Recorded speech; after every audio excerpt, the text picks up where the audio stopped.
एक बार की बात है, हिमालय के दरबार में खुशी का माहौल था, क्योंकि उनकी बेटी पार्वती जी का विवाह भगवान शिव से हुआ था।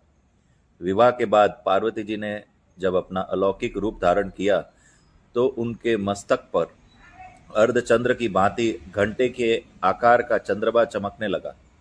इसी कारण उनका नाम पड़ा माँ चंद्रघंटा।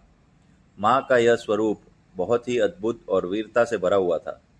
उनके शरीर से एक दिव्य आभा निकलती थी, हाथों में शस्त्र थे और गले में बड़ी सी घंटी। उस घंटे की आवाज से ही राक्षस कांप उठते थे। कहानी है कि जब असुर राज महिषासुर ने तीनों लोकों में उत्पात मचाना शुरू किया, तो देवता भी परेशान हो गए। सब देवता माँ चंद्रघंटा के पास पहुंचे और प्रार्थना की, हे माँ, हम सब आपके शरण में आए हैं, हमें इस दानव से बचाइए। माँ चंद्रघंटा तुरंत अपने शेर पर सवार हुई।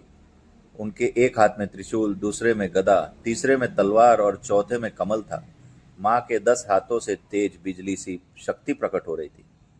जैसे ही माँ रणभूमि में पहुंची, उनका घंटा जोर से बजा।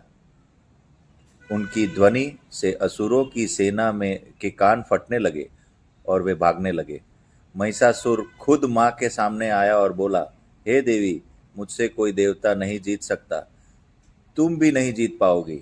माँ चंद्रघंटा मुस्कुराई और बोली, महिषासुर, तेरे अभिमान का अंत आज होगा। भयंकर युद्ध हुआ। माँ के एक एक प्रहार से असुर धराशायी होते गए। आखिरकार माँ चंद्रघंटा ने अपने त्रिशूल से महिषासुर को घायल किया और उसे रणभूमि से भागने पर मजबूर कर दिया। युद्ध समाप्त होते ही चारों ओर शांति और मंगल ध्वनि छा गई। देवताओं ने माँ की स्तुति करते हुए कहा, जय माँ चंद्रघंटा, आपकी कृपा से ही संसार से भय और दुख दूर होते हैं। माँ ने आशीर्वाद देते हुए कहा, जो साधक मेरी पूजा तीसरे दिन करता है, उसके जीवन से भय और दुखों का